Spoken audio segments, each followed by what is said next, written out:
Andrews. I wanted to build on the sort of the all of my stuff. Tara Andrews, Deputy Executive Director, Coalition for Juvenile Justice, and co-chair of the National Juvenile Justice and Delinquency Prevention Coalition. Sort of, given that, and I think Mr. Schwartz was the one who made the observation that the JDDPA is a carrot and a stick approach. States don't have to participate, states participate. They agree to comply with the JDDPA in return for funding. But we all know that the funding provided by the federal government is dwarfed by the funding that the states and the locals themselves have to invest in juvenile justice systems.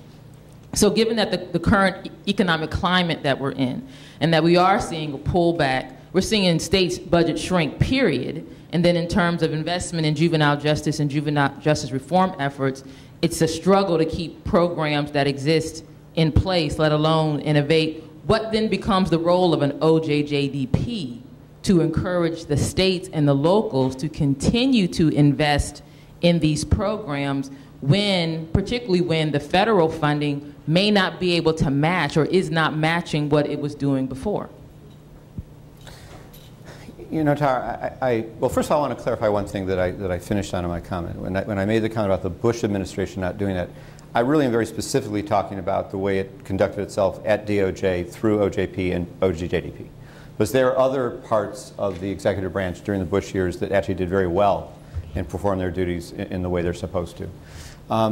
But you know, I look back at the history of the act and the office, and for a very small amount of money, the field was moved along and in compliance with the core requirements and protections.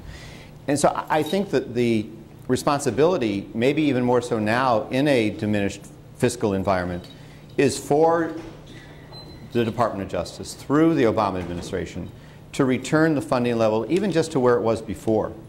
And not necessarily all around the core protections, but balance between the formula money and the discretionary money to restore the office's leadership role. Because that would get the funding level to a point where the states would say, absolutely, you know, I'm back in the game again. And I think right now a lot of the states are hurting financially, and if they think about what they have to do to stay in compliance, there's just not enough money from OJJDP to do it. So I think there has to be an added investment through the Obama administration, and OMB's got to figure out how to make that happen. You know, I know there are people at OMB who were there 10, 15 years ago who strongly support a strong juvenile justice presence in the executive branch, and they're just waiting for the signal from the administration to figure out how to fund that. I just want to ask you a question, if I could.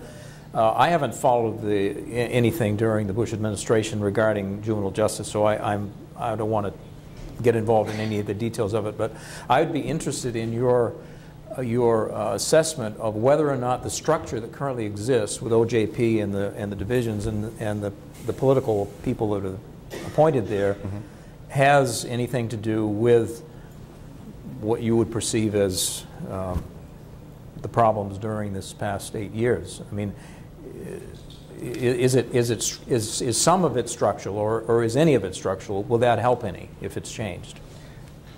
You know, we can always talk about that the problem is the structure. And so you get this question a lot in juvenile justice. You know, is it better off to have an overarching Department of Children's Services that has everything underneath it, or is it better off to have a separate one just for juvenile justice? I don't know if this is really primarily about the structure. I think it's about the people. And in this instance, there were people who were serving in the role who weren't fulfilling their responsibilities, and no one was being held accountable for that. So if you had a presidentially appointed person who had no accountability, if somehow that's what we're imagining, and they could just do the grants the way they're supposed to do the grants, there's also, it's ripe for abuse. You know, that they could have somehow circumvented the indifference of higher-ups.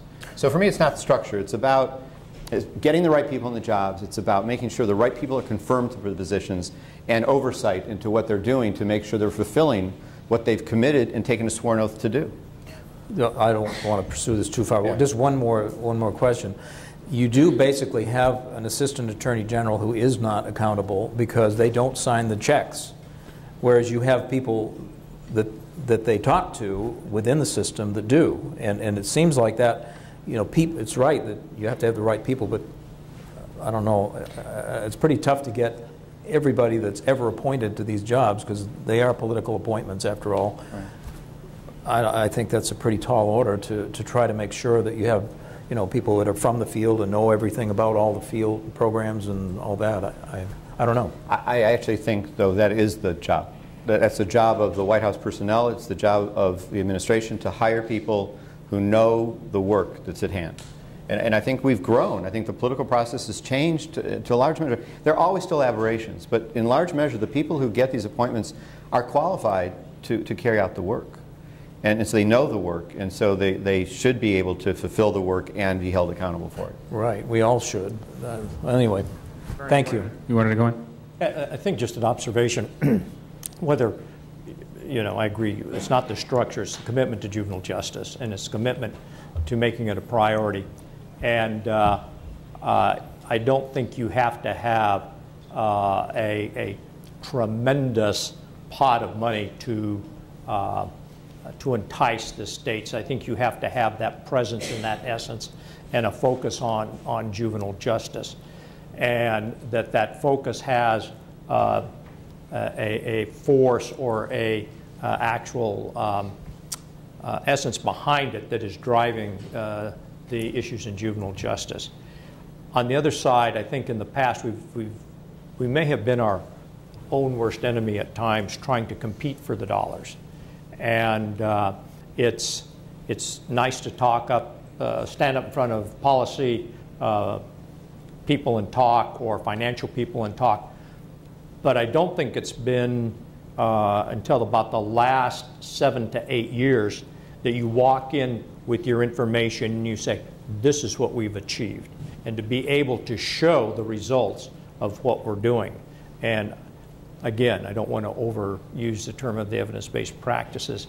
Dr. Howell was out and saw our operation, and we can show you results where you're showing the reduction of probation violations by 40% based upon the identification, the risk, the assessments, looking at the interventions, picking your strategies, and showing where you're investing your dollars. That's what makes policymakers and decision makers decide you're worth investing in. So I think we have a responsibility on our side to be able to show the result for the dollar invested. It makes us more